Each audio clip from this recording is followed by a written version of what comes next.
يا حبيبي يا محمد يا سلام. Gol yang keras semuanya. Ya Rasul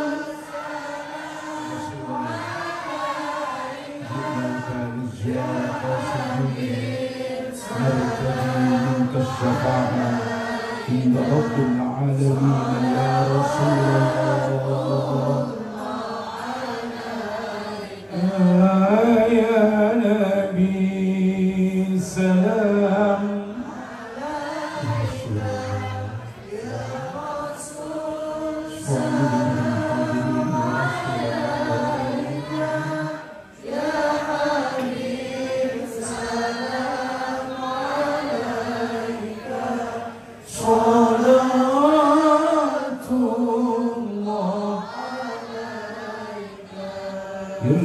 يرتوي بالحب قلبي حب خير رسلي ربي من به أبصرت دربي يا شفيعي يا رسول الله أيها المختار فينا زادنا الحب حنينا جئتنا للخير دينا يا ختام المرسلين يا حبيبي يا محمد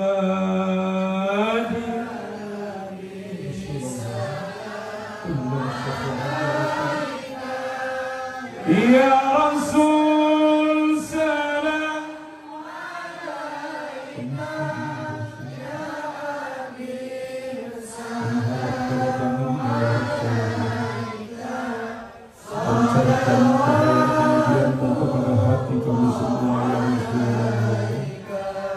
يا نبي سلام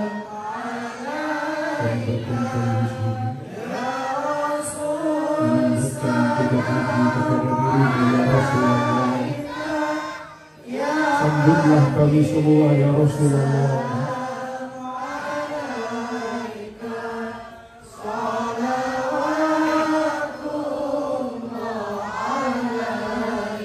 يا أيها النبي والكوكب دري يا أيها النبي والكوكب دري أنت إمام الحضرة سلطانها الغيبي أنت إمام الحضرة سلطانها الغيبي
Muhammad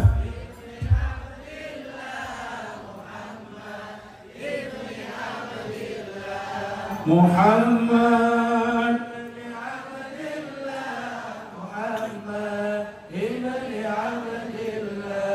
dengan cinta dengan rindu kami sambut kunjunganmu, dengan cinta dengan rindu kami sambut kunjunganmu. Kami minta hanya satu, kami butuh syafaatmu.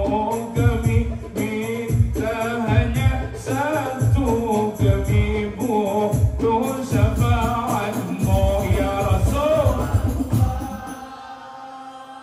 ya Habib, ya Rasulullah, ya Habib Allah Muhammad ibni Abdillah Muhammad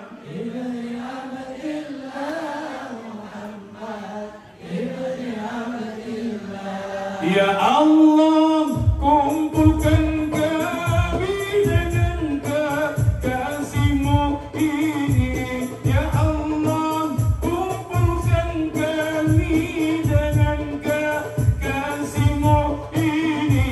Beri syafaatnya nanti di saat Kau panggil kami. Beri syafaatnya nanti di saat Kau panggil kami. Ya Rasulullah,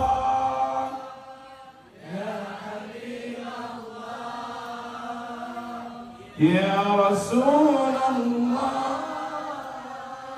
ya Habib Allah Muhammad ibni Abdillah Muhammad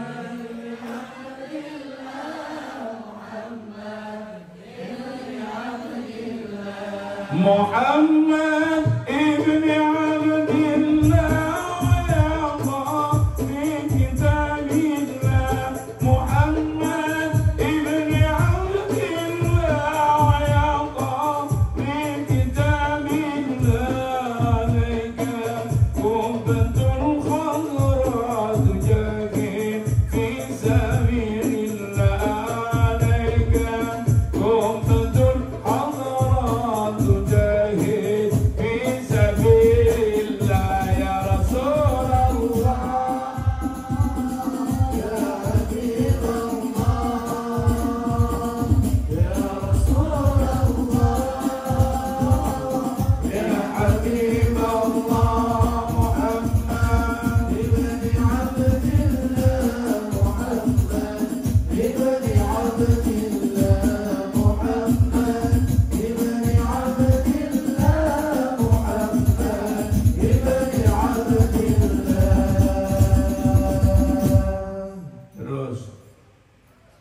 Terus ngaji apa sholawat?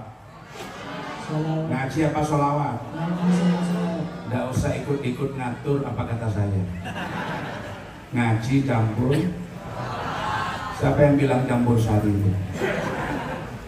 Ngaji sambil sholawat sambil ngaji. Cuma saya ingatkan, kalau sholawat sambian itu bukan lihat orang sholawatan, tapi ikut membaca yang keras suaranya. Gak usah takut keliru sambian jauh dari mic. Yang penting semangat, hadirkan Rasulullah dalam diri kita, hadirkan kecintaan kita, mahabbah kita kepada Rasulullah yang kuat di hati kita, sehingga nanti ketika kita bersama-sama mengisahkan Rasulullah, meneladani Rasulullah, ketika kita sampaikan riwayat hidup Rasulullah, insya Allah akan kuat bekasnya di hati kita semua. Allahumma sholli ala Muhammad. Saya ajak sholawat satu kali lagi ya. Oke. Minta Lagunya yang baru atau yang lama? Yang baru belum dibuatkan, yang lama sudah rusak. Yang sedang-sedang saja ya. Yang penting lagunya sholawat. Yang penting lagunya sholawat. Nanti kru ini dia sholawat dari Al-Muhajirin ini yang tanggap kapan waktunya masuk, tidak usah dikomando ikut. Ya kalau sudah begini berhenti tabuhannya gitu. Kalau gini lanjut gitu. Paham ya? Kalau sudah waktunya sampean masuk ya saya dibarengi. Saya jangan diukur sendiri. Habis nanti. Paham ya? Kalau di kode gini langsung ikut ya. Sampean waktunya masuk harus tahu belajar. Kapan waktunya masuk, kapan waktunya berhenti, kapan waktunya trend. Allahumma shalli ala Muhammad. Wa huwa nabiyul mahi qalbi Muhammad wa huwa kal misbah qalbi Muhammad mahabbana mawala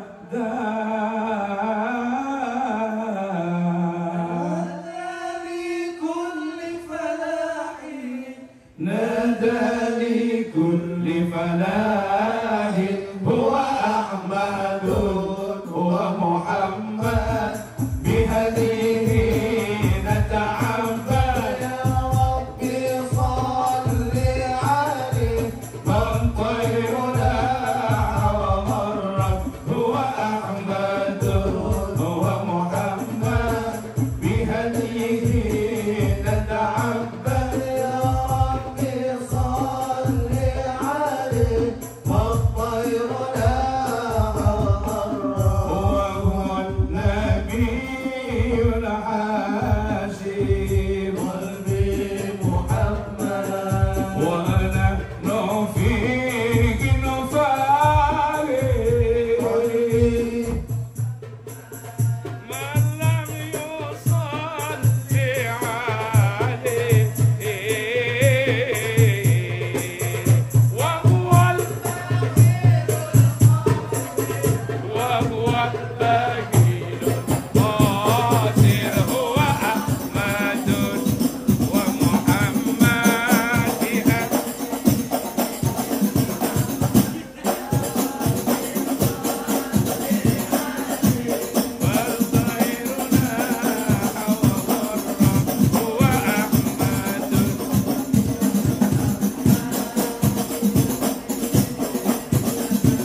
Soundnya sudah normal kembali, operator sudah jalan.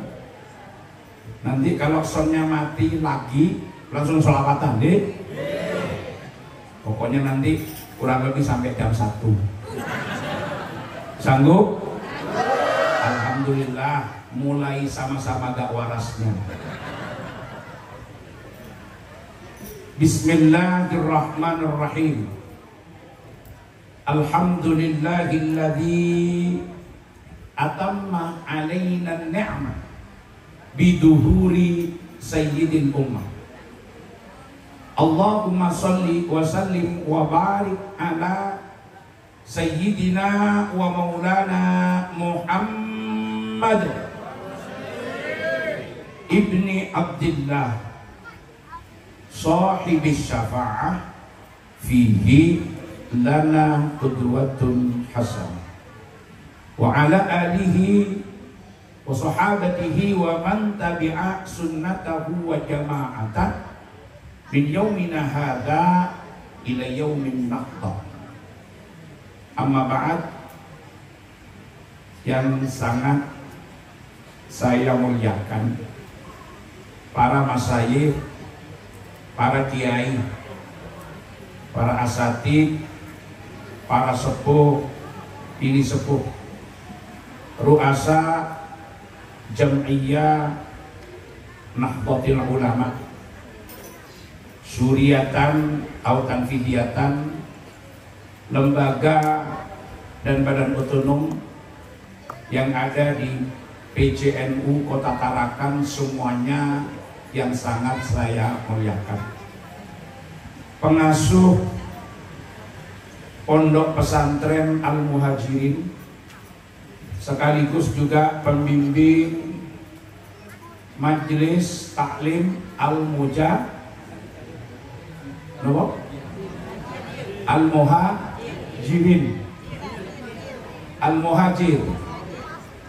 pengasuh Pondok Pesantren Al-Muhajir dan Majelis Taklim Mujahadah. Ya kalau muhajir itu satu orang, kalau muhajirin itu banyak orang, itu aja. Yang mulia guru kita Kiai Haji Muhsin. Kalau Mufid itu yang memberi faidah, kalau Muhsin yang selalu berbuat baik. Sama saja. Tapi nanti kalau salah nama, ngapunten punya ini bisa ketukar. Yang saya muliakan, para kiai semuanya yang hadir pada malam hari ini, para tokoh masyarakat, para pejabat pemerintah, para hadirin, para hadirat, para pecinta Rasulullah Sallallahu Alaihi Wasallam, mudah-mudahan selalu dirahmati, diberkati oleh Allah Subhanahu wa Ta'ala. Amin Allahumma. Salah satu tujuan kita bermaulid adalah melahirkan kembali sosok Rasulullah Sallallahu Alaihi Wasallam di tengah-tengah umatnya yang sudah banyak melupakannya, agar supaya potret kehidupan Rasulullah yang semua apa yang disampaikan, diajarkan, dilakukan itu adalah sunnah hasanah bagi kita semua dan uswah, qudwah hasanah bagi kita semua. Tujuannya agar supaya kehidupan Rasulullah yang merupakan teladan utama dalam kehidupan kita mewarnai struktur otak kita, ada dalam pikiran kita, sehingga ketika kita suatu saat menemui masalah, cara penyelesaiannya biasanya orang akan merefresh terhadap apa yang sudah terekam di otaknya. Karena apa? Perilaku manusia, perbuatan manusia sangat dipengaruhi oleh sistem informasi yang mengelilinginya. Kita hari-hari ini berada pada era ketidakseimbangan informasi. Apapun yang terjadi di tempat yang jauh, baik di dalam maupun di luar negeri, pada saat yang bersamaan sudah mampu kita akses. Karena kita hari ini betul-betul berada di sebuah sistem global village, desa besar yang sudah nggak ada batas lagi. Maka ketika itu mempengaruhi pemikiran kita, tidak jarang orang yang berada di tempat yang jauh yang kadang-kadang tidak paham kenapa perbuatan itu muncul, apa yang melatar belakanginya, diikuti saja tanpa penyesuaian dengan situasi dan kondisi yang dihadapinya.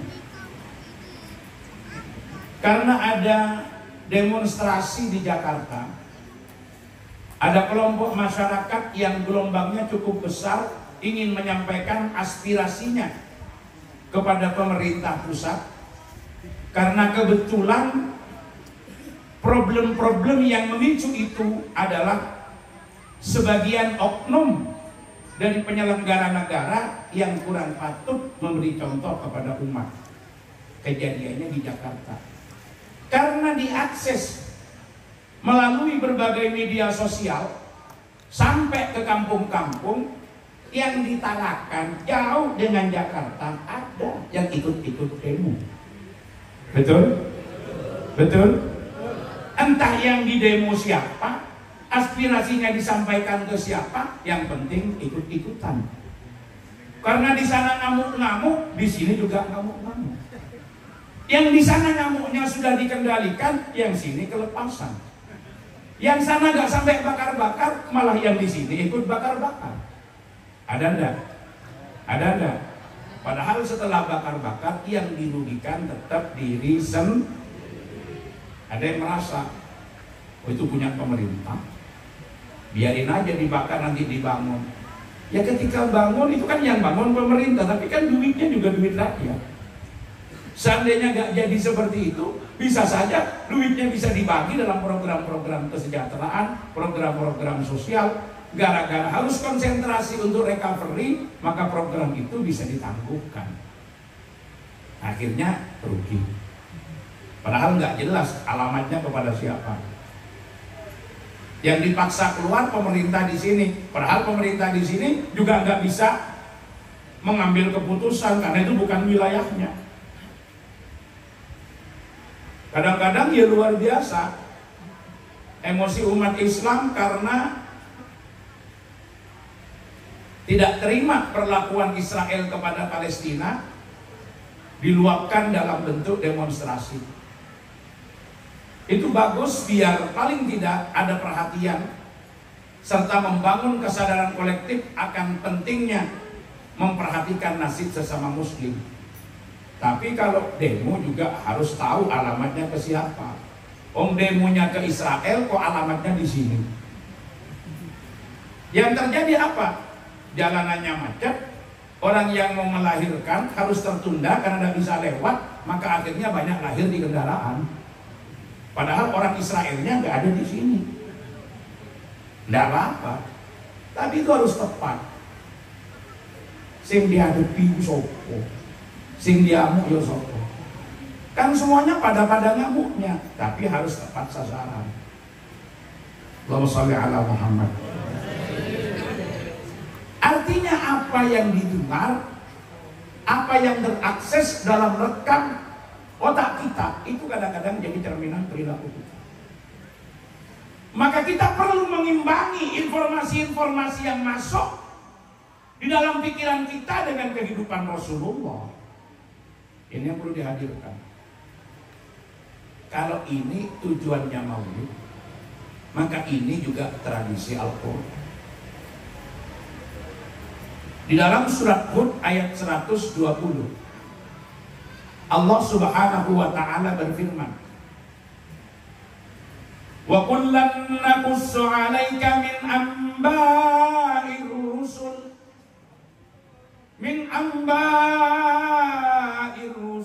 ma nusabbitu bihi fu'adak.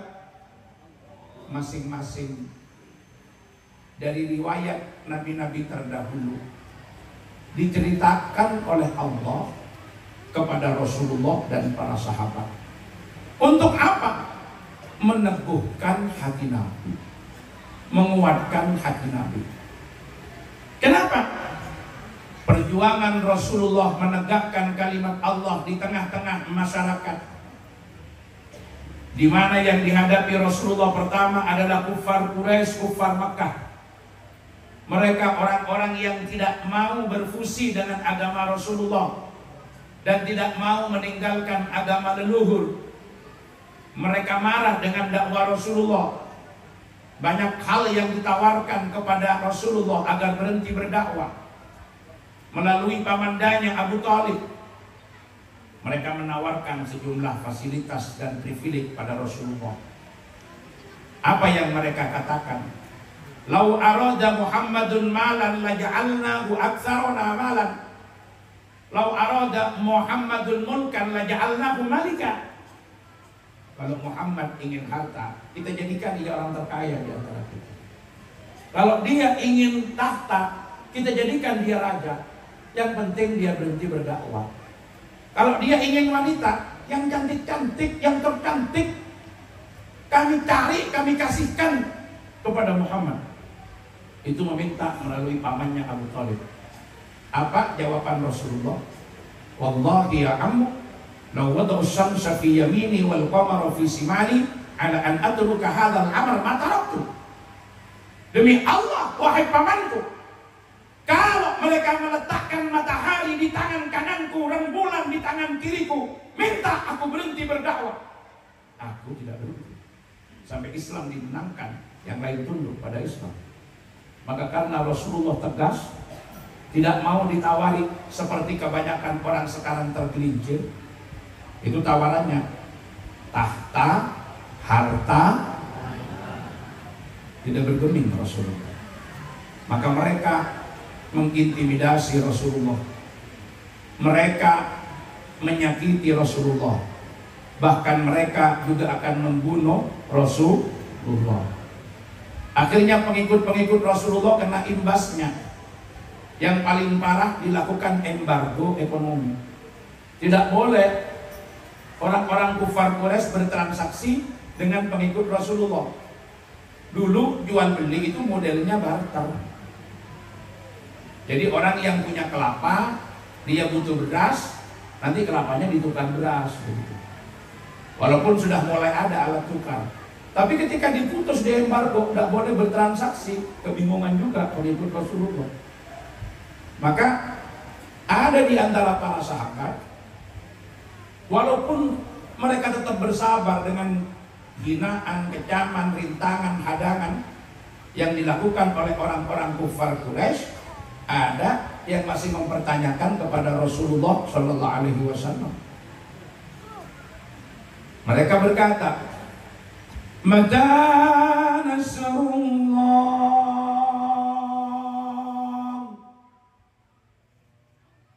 Kok telat jawabnya? Yang baca kurang enak ya. Jelek-jelek begini pernah juara qiraah. Satu RT pesertanya 3, yang 2 tidak datang. Ini kalau sekarang suaranya serak ya maklum, pagi, siang, malam dipakai terus, belum balik, istirahatnya belum cukup. Makanya harus terus dikasih jahe, ya kalau ada susu itu tidak apa-apa. Enggak, ini tidak minta, cuma informasi biar tenaganya balik dulu gitu loh. Ya begitu. Coba saya ulang. Mata nasrullah. Alhamdulillah mulai kompak walaupun tidak begitu ikhlas. Didorong-dorong dulu.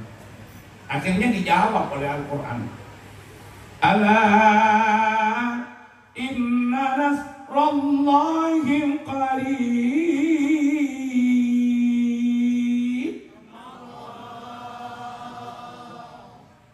Mereka bertanya, kapan pertolongan Allah? Dijawab, pertolongan Allah sudah dekat. Sabar saja, pertolongan Allah sudah dekat.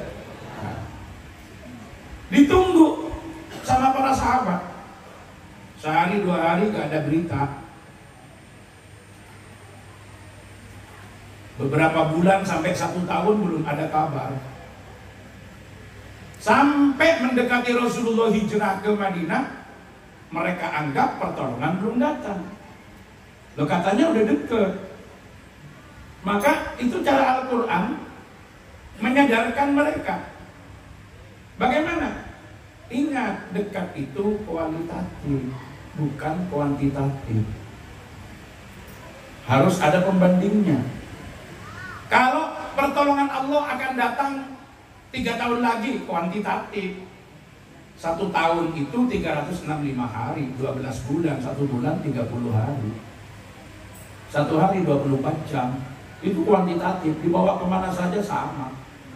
1 tahun 360 hari, terus begitu kurang lebihnya.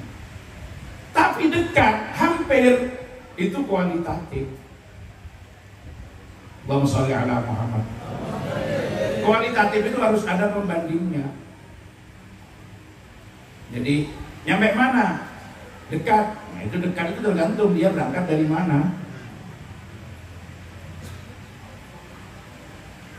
Kalau berangkatnya dari tempat yang jauh, kurang 30 kilo sudah dekat. Karena berangkatnya itu jaraknya 200 kilo.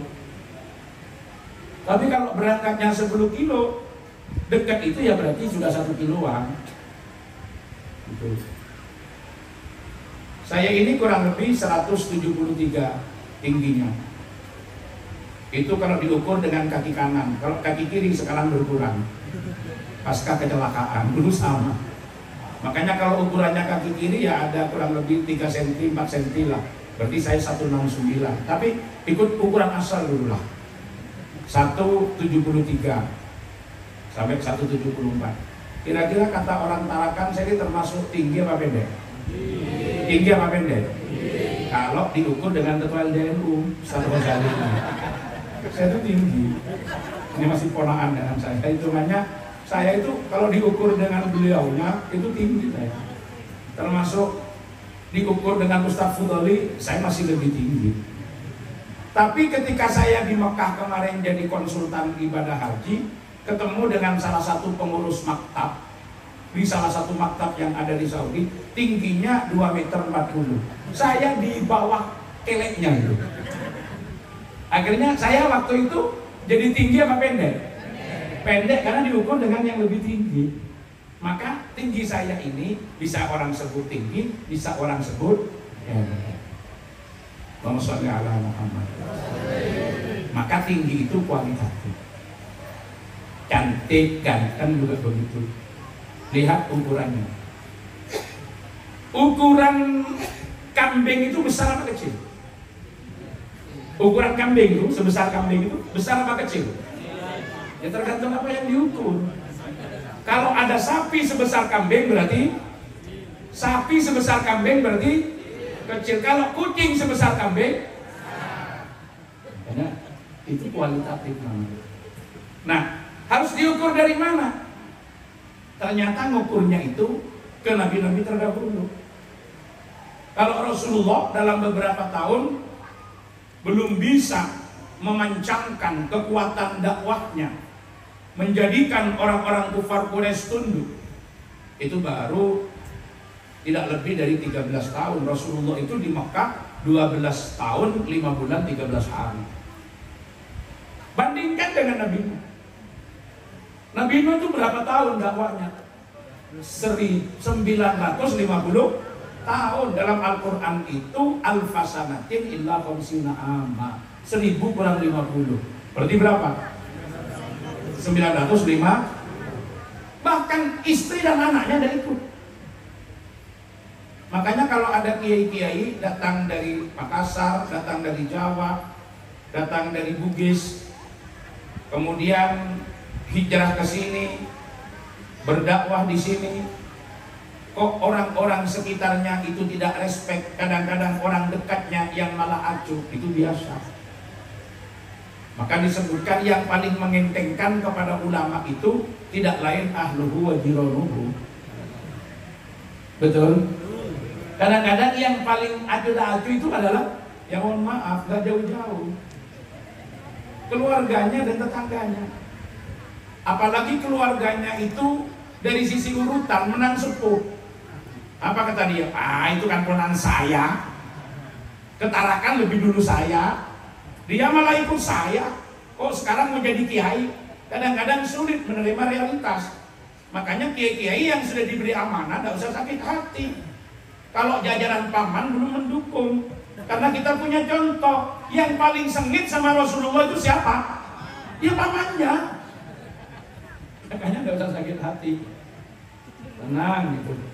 Ustaz Ghazali, Ustaz Fudoli tenang. Kalau begitu dakwah kok pamannya yang nggak begitu mendukung, nggak apa-apa.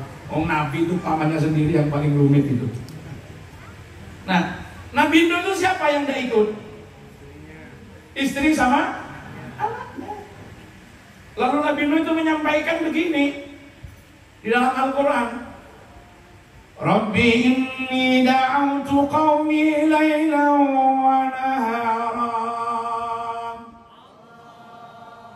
falam yazidhum du'ai illa firara. Ya Allah, saya mengajak kaum saya siang malam. Sudah Bapak Ibu tidak usah melihat ke sini, bukan urusan panjenengan. Terima kasih.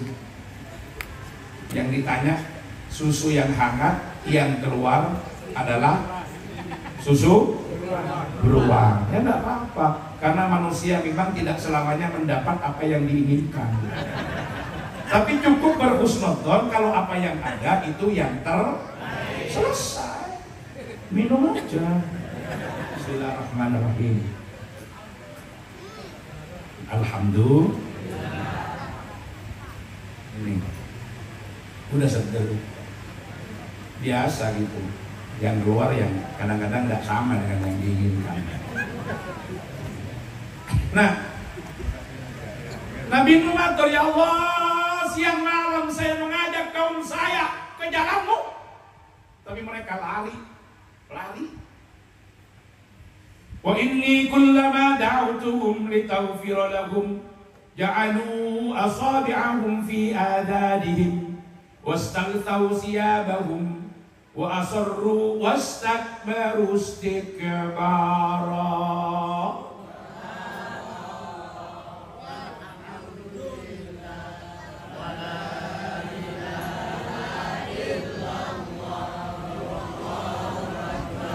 Kok bisa begitu? Jawabannya dari mana? Iya, ingatnya ketiba. Oh, sholli ala Muhammad. Itu bukan istighfar, istighfar. Ya, enggak apa-apa. Yang penting kompak gitu. Enggak salah juga kok membaca Al-Baqiyatus Shalihat, itu bagus. Oh, sholli ala Muhammad. Apa kata Nabi Nuh? Dan setiap saya mengajak mereka agar mereka beribadah kepadamu ya Allah, bertauhid kepadamu ya Allah, mendapatkan kebaikan, ternyata mereka jadikan telunjuk mereka menutup telinga mereka. Kau pengen isompat niki kuping ini disumpet boten. Ternyata nggak cukup di situ. Ya'alu asabi'ahum fi adan wastaghsaw siyabahum.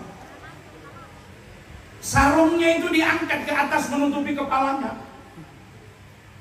Wastakbaru, mereka membelakangi, sekaligus juga menyombongkan diri.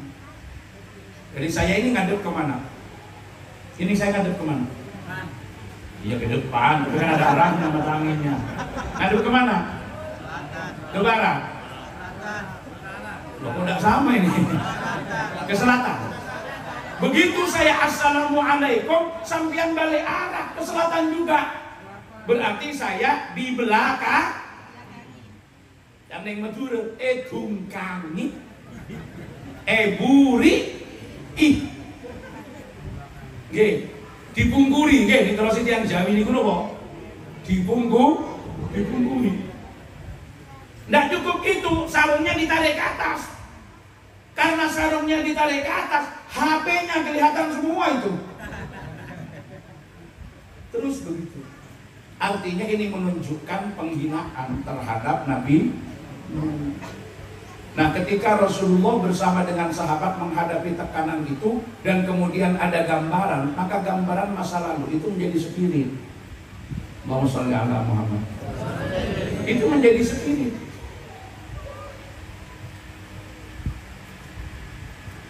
Maka diceritakannya kehidupan nabi-nabi terdahulu biar jadi penguat. Kalau Rasulullah dan para sahabat itu butuh cerita nabi-nabi terdahulu, apalagi kita sangat butuh cerita Rasulullah. Bagaimana Rasulullah menghadapi kekerasan, tekanan, kecaman dari kaumnya yang tidak mau dakwah Rasulullah berjalan dengan baik. Itu yang dihadapi. Jadi ketika kita dibacakan riwayat-riwayat orang dulu, ada spirit di dalam diri kita. Allahumma sholli ala Muhammad. Saya dulu tuh waktu KKN pernah di satu kampung ditanya orang. Tadi yang sudah dibacakan sama MC. Sampean dari mana mas katanya? Saya jawab, saya dari Bangsal. Bangsal Sari di Jember itu ada desa, ada kecamatan namanya Bangsal Sari. Bangsal Sari mana? Tulakalong. Mananya Kiai Samsul Arifin? Saya jawab dekat gitu. Saya tidak bilang kalau itu abah saya gitu. Dekat. Lalu orang-orang cerita, dulu Kiai itu kalau ngaji ke sini naik sepeda ontel. Karena jalannya sulit kadang-kadang, begitu sepedanya tidak bisa, itu masih ada akses yang dulu sepeda tidak bisa, sepedanya dipikul. Ketika saya sering ngaji, utamanya ke daerahnya Ustadz ini, Ustadz Fadoli, Ustadz Ghazali itu, naik ke atas. Ada kampung namanya ada Lamasan itu, di atas itu, di Gelang. Kalau sudah di situ, sepeda motor tidak bisa. Jalannya lumpur, jalan kaki. Itu pun kadang-kadang saya masih dipakai sepatu yang tinggi itu. Kenapa? Lewat kopiah itu nggak bisa sepeda motor. Ekstrimnya bedanya. Tapi gimana saya ngomongin? Ternyata saya ingat ceritanya mbak saya. Kalau datang ke sana, dulu pakai sepeda ontel, sepedanya dipikul. Saya sudah mending nggak pakai pikul sepeda. Akhirnya itu menjadi spirit. Ketika kita berada di medan juang, karena ternyata yang dilakukan orang tua kita itu sudah lebih sulit daripada yang kita lakukan. Maka itu jadi spirit. Saya pindah dari pesantren Abah, bikin lagi dari awal. Yang saya tempati itu rumah masih disekat-sekat pakai gedek itu. Tahu gedek ya? Yang dari bambu. Di Anyam itu ada triplek lah yang nyekat-nyekat itu di rumah saya awal-awal itu. Di bawah itu restel, bukan keramik. Ada santri sepuh, santrinya Abah itu datang, saya cerita. Ya beginilah keadaan saya sekarang. Begitu saya pertama kali pindah itu ngawali. Apa kata dia? Ini masih lumayan di plester. Dulu Kiai sepuh, bawahnya masih tanah katanya. Berarti saya kalah lagi dengan Abah saya. Akhirnya jadi spirit. Memang saya bikin pondok itu dari awal, dari nol, dari rumah saya gede. Tetapi beda dengan ayah saya. Ayah saya masuk ke situ, orang belum tahu siapa ayah saya. Ngajak orang pelan-pelan, mendirikan masjid, bikin pesantren, bikin madrasah. Saya memang mulai dari awal, tetapi tetangga sudah santrinya Abah. Nah, udah beda. Jadi saya baru ngukur dengan Abah itu aja, udah kalah apa yang saya lakukan. Karena apa saya datang belum bawa nama besar apa-apa. Nah, artinya apa? Baru sampai orang tua aja kita ini sudah dapat spirit perjuangan, apalagi sampai nenek moyang kita. Bagaimana dulu yang pertama kali dapat di daerah Tarakan menyebarkan Islam pertama kali, itu kan dihadirkan, belum lagi sampai Rasulullah. Jadi bermaulid itu tujuan menghadirkan biar jadi spirit, sehingga kita tabah. Kita punya contoh bagaimana Rasulullah ketika hijrah ke Taif. Rasulullah itu bukan disambut dengan baik. Ada 3 orang yang ditemui, Mas'ud, Habib, Abdul Lail. Rasulullah menyampaikan, saya datang ke sini mengajak kalian semua ke jalan Allah. Tapi apa yang terjadi? 3 pembesar Taif memerintahkan masyarakatnya berdiri di sepanjang jalan yang dilalui Rasulullah sambil pegang batu. Begitu Rasulullah lewat, dilempar batu sampai jidatnya mengalirkan darah. Maka pada saat itu datanglah malaikat Jibril menampakkan keperkasaannya, menawarkan bantuan kepada Rasulullah. Apa kata malaikat Jibril? Ya Rasulullah, amaroni Rabbi an uti'aka fi qaumika lima sona'u lak. Saya datang ke sini diperintah oleh Allah akan ikut tunduk apapun yang panjenengan perintahkan kepada saya, membalas perbuatan orang Taif yang kurang ajar. Apa kata Rasulullah? Biarkan malaikat Jibril. Kalau mereka belum patuh hari ini, mungkin anak-anak mereka. Kalau anak-anak mereka nanti belum tunduk, kita tunggu barangkali cucu-cucu mereka. Kalau cucu-cucu mereka belum patuh, barangkali cicit-cicit mereka. Kalau cicitnya juga belum ikut, barangkali canggah-canggah mereka. Kalau canggahnya belum ikut, apa lagi namanya? Hah? Wareng. Wareng. Kalau warengnya belum mau, barangkali udek-udek sibur. Kalau itu belum ikut, barangkali sama-sama tidak tahu namanya. Ya anaknya itu gitu loh. Anaknya, cucunya, cicitnya, canggahnya, terus lagi diulang begitu. Sama-sama tidak tahu namanya. Kalau tadi kan sudah ada yang hafal, menyebut silsilah Rasulullah sampai ke Adnan. Kalau dilanjutkan lagi ke atas sampai ke Nabi Adam. Alhamdulillah. Nah, kemudian apa kata Rasulullah? Mereka berbuat seperti itu karena mereka belum tahu kalau saya ingin mengajak mereka ke jalan Allah.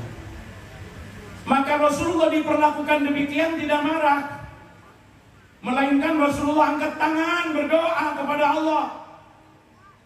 Allahumma hdi qaumi fa innahum la ya'lamun. Ya Allah, berikan petunjuk kaumku.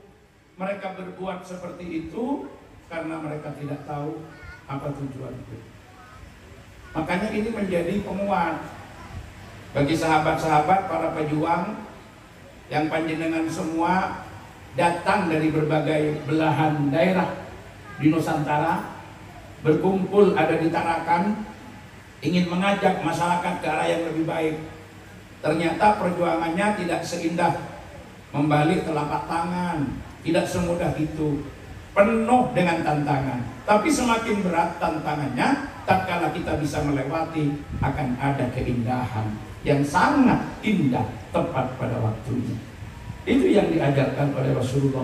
Terbukti masyarakat Taif pada akhirnya bertauhid kepada Rasulullah Sallallahu Alaihi Wasallam, bertauhid kepada Allah, mengikuti Rasulullah Sallallahu Alaihi Wasallam. Semuanya ada di bawah panji agama Rasulullah, bertauhid kepada Allah Subhanahu wa Ta'ala.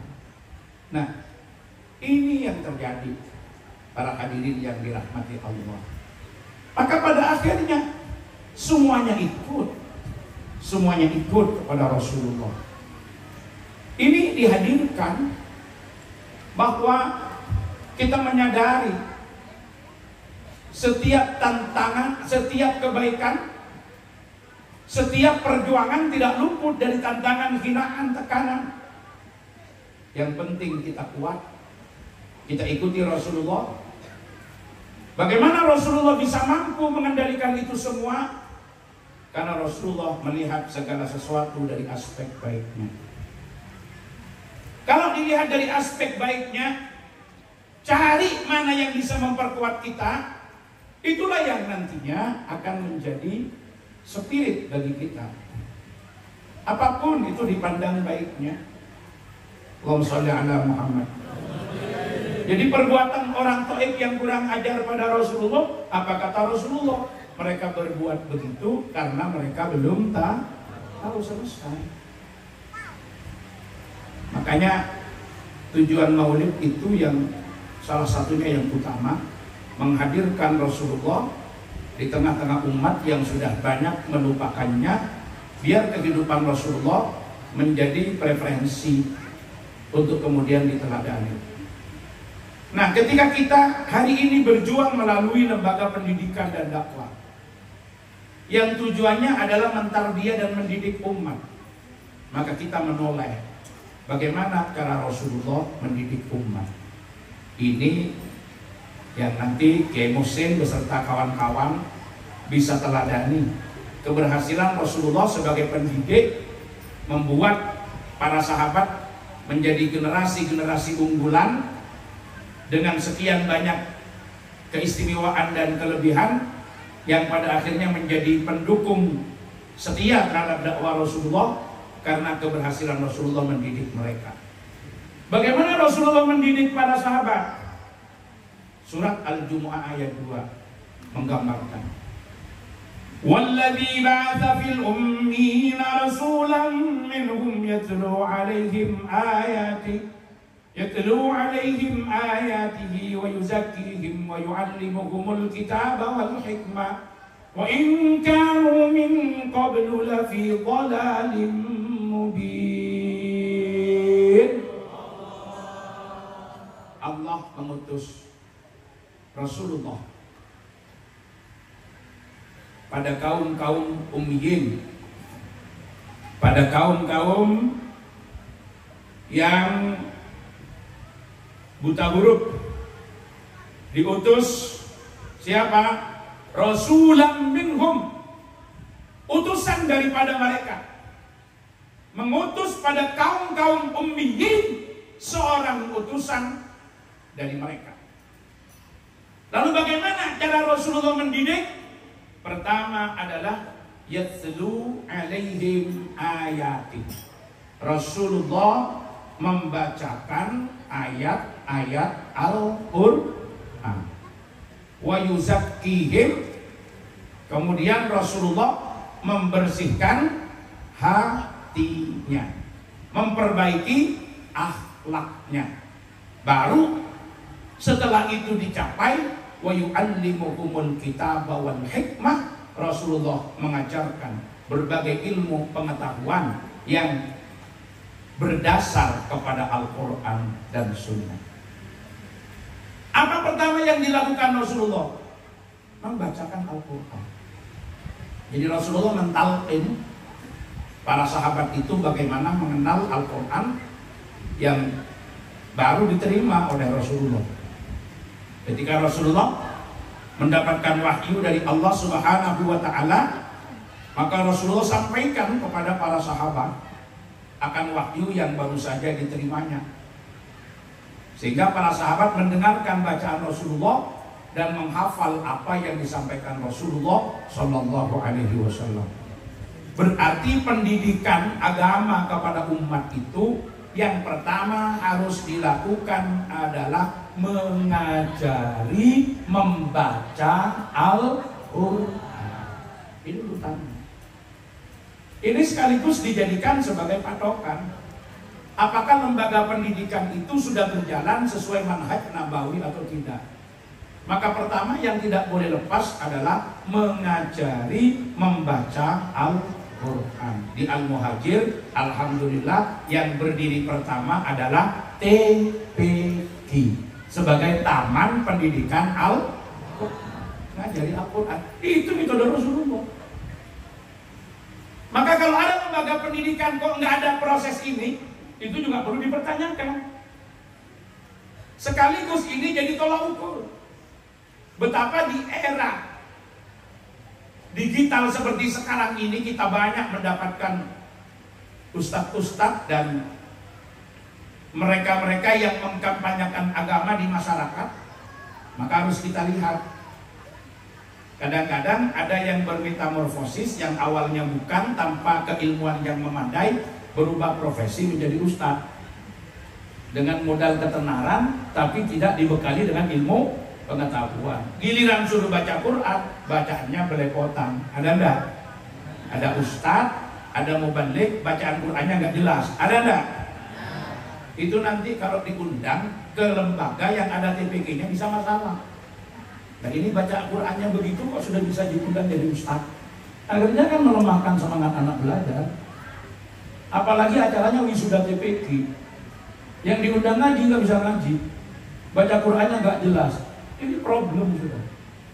Jadi ukuran. Kenapa? Kalau baca Qurannya saja tidak bisa, bagaimana dia mau memahami Al-Quran?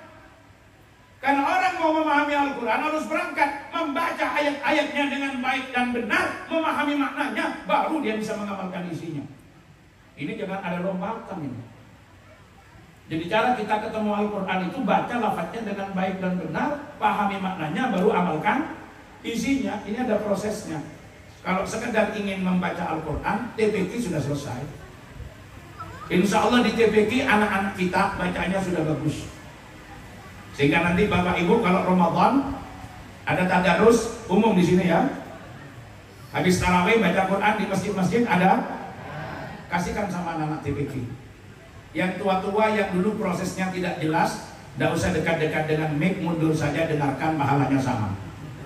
Sekarang yang rumit, yang tua-tua berebut mic, kalau nggak dikasih mic marah, begitu baca salah ditegur, ngamuk. Katanya ini ada ilmu baru ini gara-gara ini. Bukan ilmu baru, Pak. Dulu jenengan waktu ngaji tidak sampai ke situ. Kasihkan itu sama aja.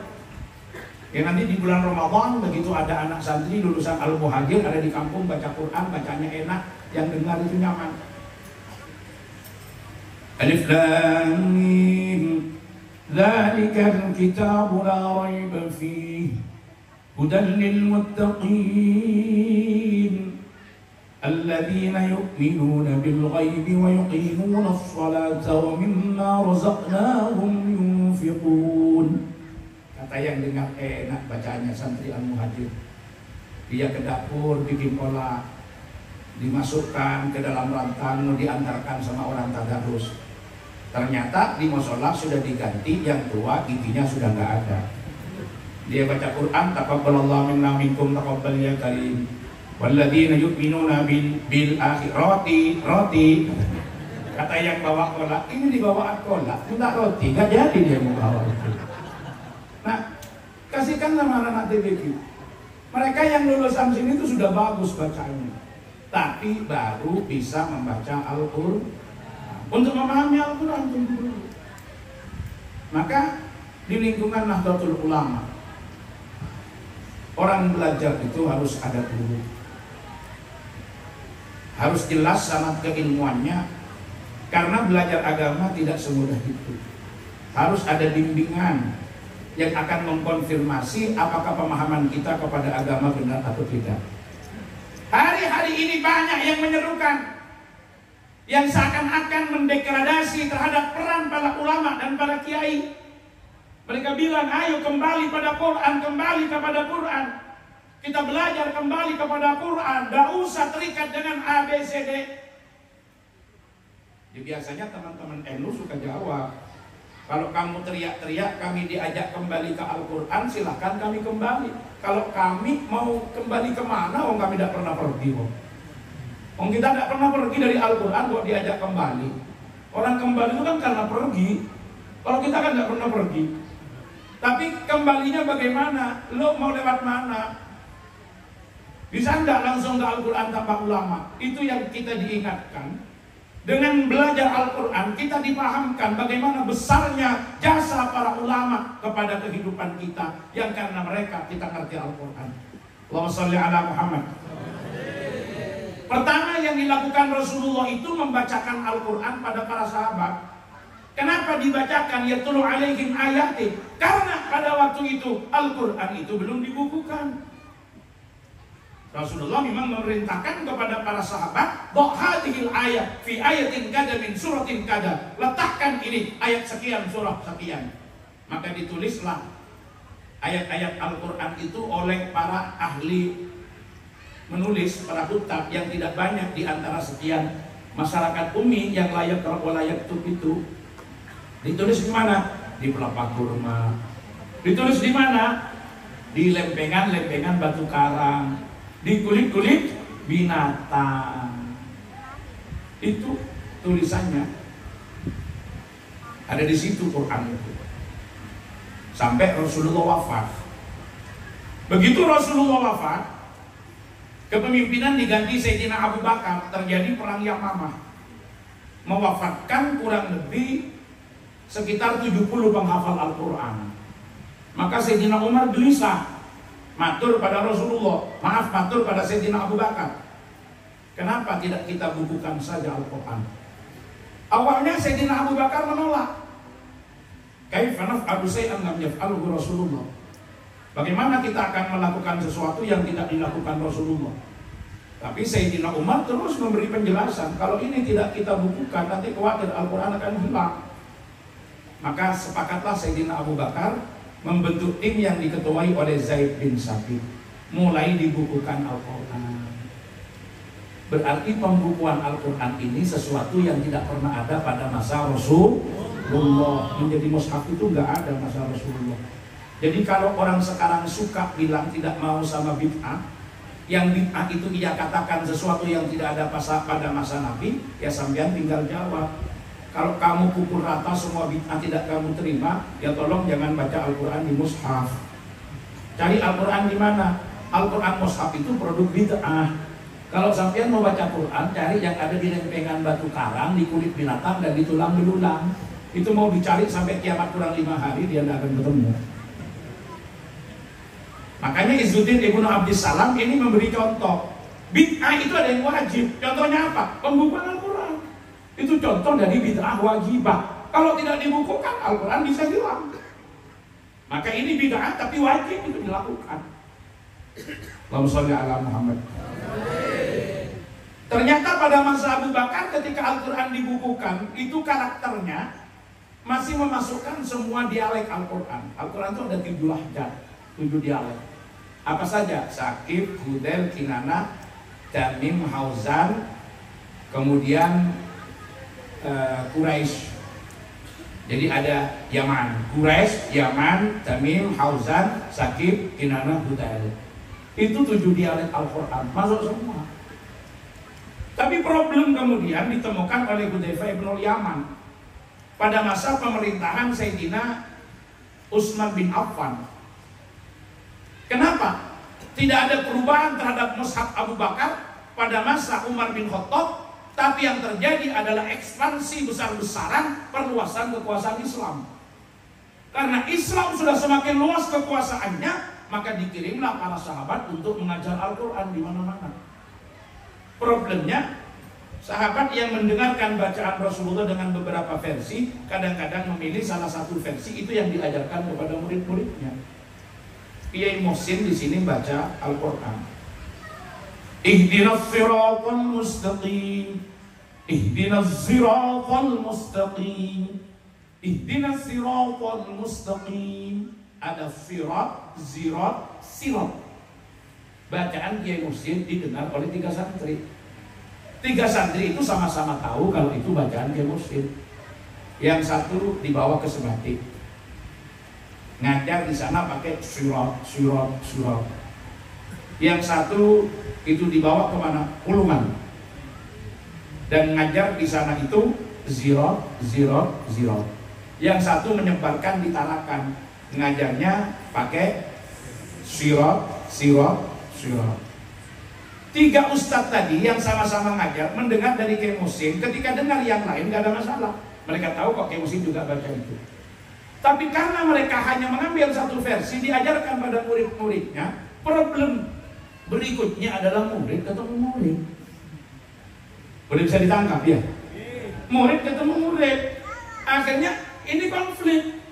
Kata murid yang berada di Sebatik, Ini sirat pakai shot, sirat pakai shot.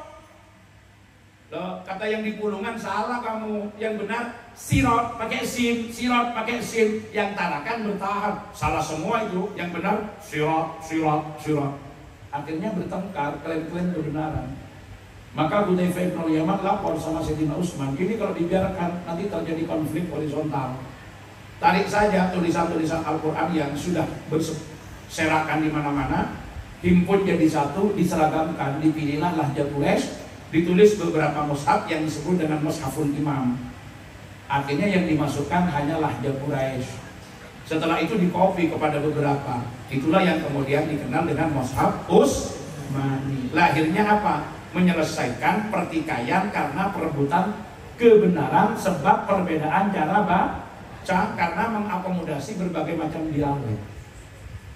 Nah, ini peran ulama yang harus kita lihat. Allahumma sholli ala Muhammad. Ketika sudah menjadi Mushaf Utsmani, jangan dianggap Quran sudah seperti sekarang. Waktu itu belum ada harokat, belum ada titik, belum ada tanda baca. Orang Arab membaca demikian gak ada masalah. Karena mereka bisa membedakan yang paham struktur kata.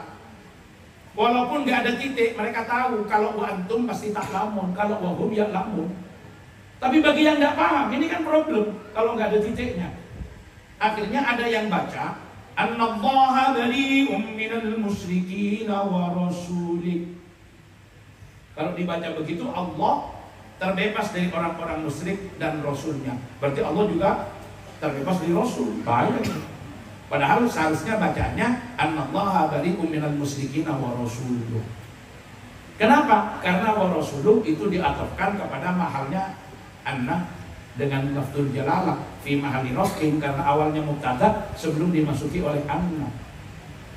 Maka dari situ kalau dibaca wa rasuluh berarti wa rasuluhu bari'un aidan. Tapi ketika dibaca wa rasulih, maka Rasul sama dengan musyrikin, sama-sama terbebas dari Allah. Maka melalui tangan Abul Aswad Ad-Du'ali pada masa Khalifah Ali bin Abi Thalib, beliau menginisiasi untuk adanya syakal, harokat terhadap Al-Quran. Maka lahirlah kemudian yang disebut dengan ilmu nahwu. Itu berkat Abul Aswad Ad-Du'ali. Tapi waktu itu belum ada titik, belum ada Noktatul A'ajim. Ya kalau orang Madura begini, ada tulisan G-E-D-D-E-N-G. Itu bisa dibaca dua, bisa dibaca gedeng, bisa dibaca gedeng. Paham ya? Cuma orang Madura tidak akan salah paham. Kalau ada ibarat Fatimah gulaku nginum kopi sambingakan guringa gedeng, tak kira akan guringa gedeng. Tanpa dikasih tanda baca dia udah bisa baca. Kalau Bu Amir nampe beras ngangkui gedeng, tak kira ngangkui gedeng. Mereka udah bisa. Tapi kalau dibawa ke orang Jawa masalah lagi. Orang Madura itu fasih mengatakan bede bedena bedeen bu bidena bede. Kasih sama orang Jawa bede bede bede bede. Makanya kan di situ ada pande bede pande. Ini yang orang Jawa bingung. Kalau pande itu apa?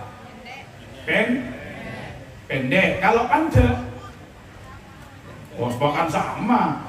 Pande rendah itu pande. Kalau pande pendek, itu kan tulisannya sama. Akhirnya mereka berpikir kalau gitu harus ada titiknya. Melalui siapa? Abu Yahya bin Ya'mar al-Basri dan Nasir bin Asim al-Laisi. Itu pada tahun 79 dan pada tahun 80 Hijriah. Kalau Abul Aswad Ad-Du'ali tahun 69. Ini atas perintah Hajjaj Al-Thaqafi, gubernur Irak pada masa pemerintahan Malik bin Marwan. Mulai diberi titik. Caranya bagaimana? Awalnya semuanya itu hanya aksaranya kayak mangkok gitu aja, gak ada bedanya. Karena khawatir gak bisa membedakan, maka kayak mangkok ketika dikasih titik di bawah jadi apa? Kalau titiknya 2, so titiknya 2 jadi titiknya 2 di bawah, ya. Titiknya 2 di atas, titiknya 1, non. Bingung juga itu. Titiknya 3 menjadi sa. Jadi ternyata aksara mangkok itu menjadi berapa huruf? Non, ba, ya, ta, sa. Jadi 5. Itu mangkok. Yang tekuan begini, ada titiknya 1 di bawah, jim ada di atas, kho tanpa titik. Nah itu yang melengkapi itu 2 tokoh. Namanya siapa? Yahya bin Ya'mar al-Basri dan Nasir bin Asim al-Laythi. Ini yang berperan. Kemudian kesempurnaannya ada syaddah, ada syakel, ada tanwin. Melalui siapa? Melalui Abu Khalil Ahmad Al-Farahidi. Baru kemudian ada syiddah, ada tanwin. Dulu orang belajar Quran itu diajari masih menggunakan metode Baghdadi. Di TPK ngijah. Sekarang lahir metode-metode membaca cepat pakai model Al-Barqi. Kalau dulu santri-santri di musola biasa guru-guru itu ngajari. Alif dhamma'u, ra dhammaru, nun tanwin fathanan, urunan. Ba fathaba, ya fathaya, ra fatharo, bayaro gitu. Begitu pulang ditanya sama orang tuanya, dapat apa tadi? Ini Pak yang diajari. Kenapa? SPP-nya 3 bulan nggak bayar. Nah, itu cara-cara gitu didapat karena ada titik, karena ada harokat. Maka sudah ada titik, sudah ada harokat, sudah ada tanwin. Mau dibaca gimana? Apa antum, apa antum? Apa minhum, apa minhum? Belum jelas juga. Kenapa? Karena bacaan dari Rasulullah itu didengar oleh generasi awal dan waktu itu gak ada kesempatan merekam. Ayo, ada ndak yang punya videonya Rasulullah baca Quran? Ada yang punya audionya Rasulullah baca Quran? Nggak ada. Makanya jangan merasa paling cocok dengan Rasulullah. Oh, nggak ada videonya, nggak ada audionya. Semua hanya melewati riwayat para ulama sampai kepada kita. Itu perannya. Kenapa kita ngajinya harus dapat ulama? Nggak ada yang bisa langsung ke situ. Makanya lahirlah ilmu tajwid. Ada hukum non mati tanwin ketemu huruf hija. Iya. Kemudian lahir fa'id, har'id, la'id, la. Walaupun kalau yang tidak paham-paham, dia tidak terima. Non mati ketemu hak, bacaan apa? Non kalau sudah mati tidak akan keluyuran. Masa mau ketemu hak di mana? Wong nonnya sudah dikubur katanya. Nah, lahirlah ilmu tajwid. Bagaimana cara baca Quran? Akhirnya apa yang harus kita pahami? Baca Quran karena lewat para ulama. Tidak bisa lepas dari situ. Baru yang kedua, cara Nabi ngajar sahabat bagaimana memperbaiki akhlaknya. Akhlaknya diperbaiki, hatinya ditata oleh Rasulullah. Kenapa akhlak didahulukan? Supaya tidak keduluan pinternya. Kalau orang keduluan pinter daripada adabnya, dia nanti bisa ngelunjak. Paham? Kalau akhlaknya sudah baik, mau pintar seperti apapun, dia akan tahu tempatnya, dia akan tahu gurunya. Boleh dia sudah profesor doktor, gurunya tidak lulus S1, tapi karena guru dia paham agama, dia akan hormat kepada gurunya, tidak mengedepankan ego sektoral karena kepintarannya. Ini cara tarbiyah Rasulullah, akhlaknya dulu, baru diajari berbagai macam ilmu pengetahuan. Yang dari ilmu pengetahuan dia ngerti berbagai macam seluk-beluk agama. Ini cara Rasulullah ngajar. Ketika dia udah pintar tapi dia akhlaknya benar, maka seperti padi, dia tidak akan melunjak tapi dia tetap akan menunduk. Allahumma sholli ala Muhammad. Ini metode tarbiyah Rasulullah. Sekarang kita lihat bagaimana suatu lembaga pendidikan, apakah masih berjalan sesuai manhaj nabawi atau tidak. Maka bermaulid ikut Rasulullah, termasuk mentarbiyah umat juga ikut Rasulullah. Cara Rasulullah mendidik, mengenalkan Al-Quran, memperbaiki akhlak, dan mengajarkan berbagai ilmu pengetahuan. Jadi berbagai ilmu pengetahuan, penguasaan sains dan teknologi, ajarkan setelah adabnya benar, sehingga dia tetap tidak akan melunjak dan tidak akan hanya semata-mata menyandarkan pada kekuatan kepintaran akal, tapi dia akan mengembangkan jiwa rohaniyahnya untuk tetap ta'addub, untuk tetap adab asor, untuk tetap ikhlas. Jadi ketika dia mendapatkan temuan-temuan dari ilmu pengetahuan modern, dia tidak akan sombong, dia tidak akan melunjak. Setelah dia baca Al-Quran misalkan, tatkala ada orang mempertanyakan apakah Allah bisa membangkitkan manusia kembali dan mengembalikan seperti apa adanya, dijawab seperti jawaban dalam surat Al-Qiyamah, Allah menghimpun tulang belulangnya, karena tulang-tulangnya akan kembali. Lebih dari itu, Allah akan merantapkan jari-jarinya, maka tidak akan ada yang tertukar, semua kembali seperti apa asalnya. Akhirnya dari perspektif kajian ilmiah, ternyata jari ini menjadi alat yang paling otentik untuk melakukan identifikasi. Kenapa? Kekuasaan Allah, tidak ada miliaran manusia yang memiliki sidik jari yang sama. Bahkan satu orang itu dari 5 jarinya nggak ada yang sama. Itu yang kiri, yang kanan juga demikian. Artinya ini kan perspektif ilmiah yang ditemukan di dalam Al-Quran. Sehingga ketika dia menemukan berbagai hal yang canggih dari Al-Quran, dia tidak akan lupa. Walaupun dia sudah gelarnya profesor doktor, dia ingat itu guru saya. Kiai Muhsin di Al-Muhajir itu yang ngajari saya Quran. Boleh dia kemana-mana, dia tidak akan lupa. Ini proses taklim di lingkungan Nahdlatul Ulama. Maka gak ada santri yang berani sama guru. Mau pintar seperti apa, santri itu tidak akan melunjak sama guru. Kenapa? Karena proses pendidikan itu diajarkan dengan cara apa? Mengasah batinnya, menguatkan mentalnya, memperkokoh akhlaknya, sebelum dia kembangkan potensi akalnya untuk menyerap berbagai macam hasil temuan sains dan teknologi modern yang semuanya itu sudah diisyaratkan oleh Al-Quran. Maka ini proses tarbiyah Rasulullah. Jadi jangan tinggalkan ketika kita mengajar. Kalau ikut Rasulullah, jangan lupa ajarkan Al-Quran, baru perbaiki akhlaknya dengan akhlak-akhlak yang mulia yang diajarkan para salafun saleh, dengan adab dan etika yang tepat, sehingga kita tidak gampang bersudon kepada apapun. Dan jangan lupa, silakan kembangkan kekuatan intelektualitasnya dengan tidak membatasi pola interaksi akal kita dengan berbagai temuan, hasil-hasil kajian terbaru dari para ilmuwan. Karena semuanya itu justru akan memperkokoh keyakinan kita kepada Al-Quran dan memantapkan kita bahwa apa yang telah diturunkan oleh Allah 15 abad yang lalu tetap mencakup dan dapat mengayomi terhadap hasil-hasil temuan ilmiah modern sampai harus hari ini. Hikmah yang dapat kita ambil, umat Islam jangan berhenti di situ. Lakukan kajian yang tidak pernah berhenti kepada Al-Quran, karena Al-Quran sebagai sumber inspirasi dalam kehidupan kita.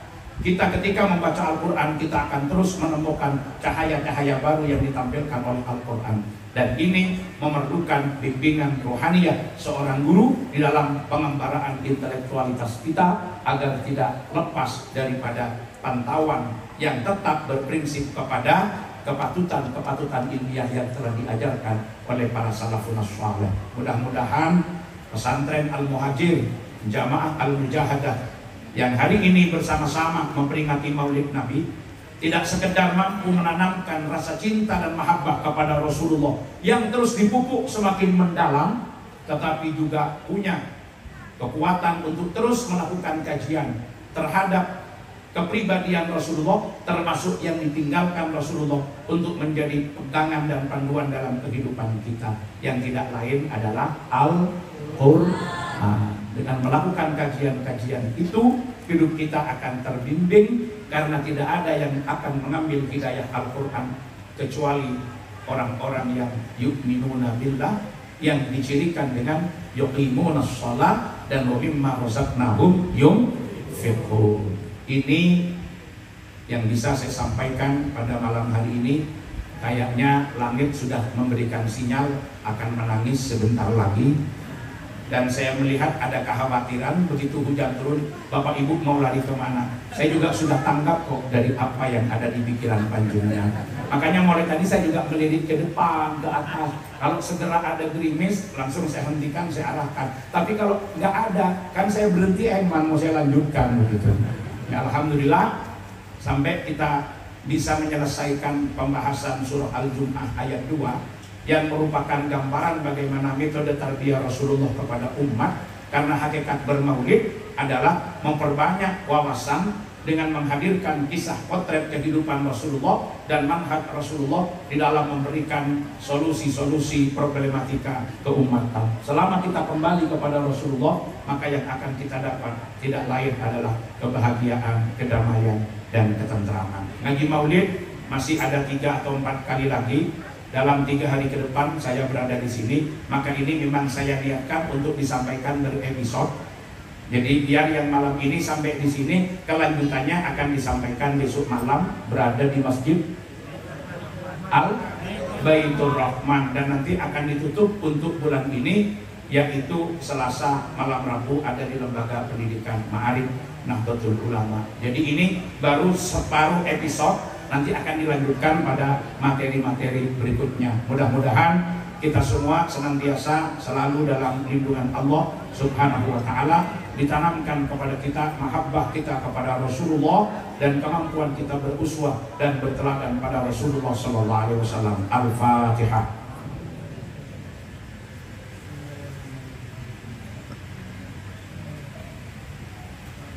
Bismillahirrahmanirrahim. Allahumma ya azim sultan, ya qadim al-ihsan, ya daim al-ni'am, ya kathir al-jud, ya wasi' al-ata'. Salli wa sallim wa barik ala sayyidina wa maulana Muhammadin wa ala alihi wa sahbihi ajma'in. Allahumma lakal hamdu syukra wa lakal mannu fadla wa anta rabbuna haqqa wa nahnu 'abiduka riqqa wa anta lam tazal lidzalika ahla. Allahumma ya muyassira kulli asir, ya jabira kulli kathir, ya mu'niya kulli faqir, ya mana kulli khair, ya sahiba kulli farid, ya man la yahtaju ila al-bayani wa tafsir. Hajatuna ilaika kathir wa anta alimun biha wa basir.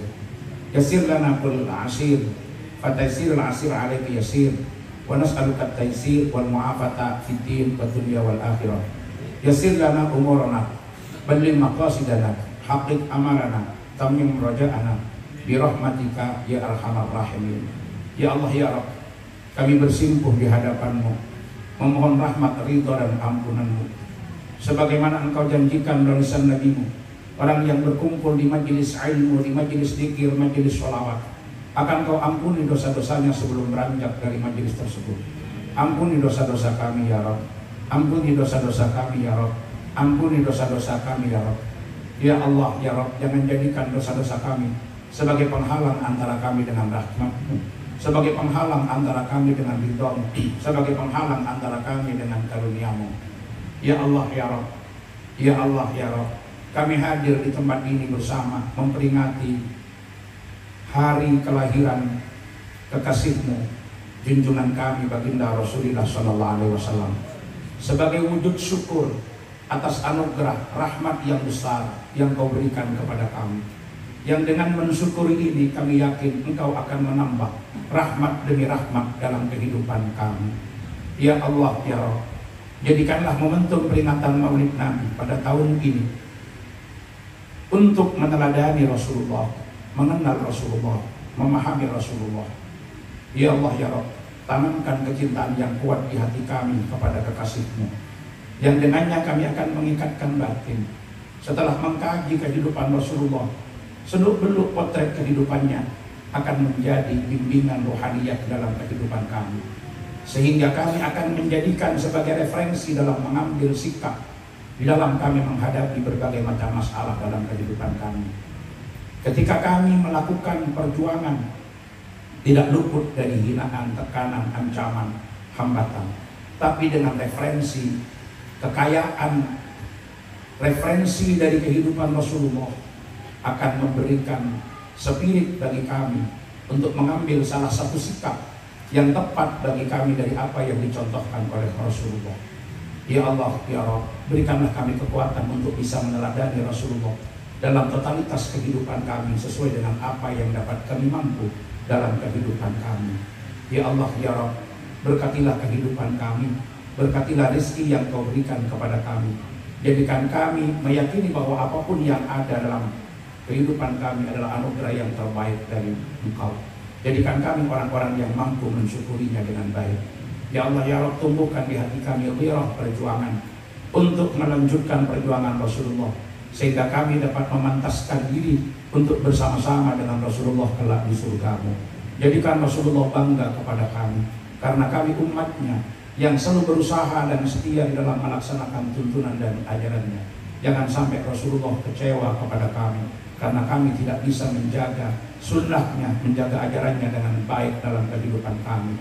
Ya Allah, ya Rabb, kami yakin tidak ada hal yang mudah kecuali Engkau mudahkan. Dan apabila Engkau berkehendak, maka seluruh yang sulit akan menjadi mudah. Mudahkanlah urusan kami, utamanya urusan kami dalam perjuangan menegakkan kalimat-Mu di tengah-tengah masyarakat, agar supaya siar Islam yang memang sempurna menjadi terang benderang di antara orang-orang yang masih meragukan dan mengingkarinya. Ya Allah, ya Rabb, berikan kekuatan kepada kami, hilangkan rasa jenuh dan rasa capek di dalam memperjuangkan tegaknya kalimat-Mu. Ya Allah, ya Rabb, bimbinglah kami, arahkan kami kepada hal yang dapat mendatangkan ridho dan murka-Mu. Ya Allah, ya Rabb, karuniakan kebaikan dalam kehidupan kami, dalam keluarga kami. Berikan kami kecukupan dari rezeki yang akan Kau rezekikan kepada kami. Berikan kami keberkahan dari apa yang telah Engkau berikan kepada kami. Berikan kami ganti dari apa yang hilang dari karunia-Mu yang ada pada kami.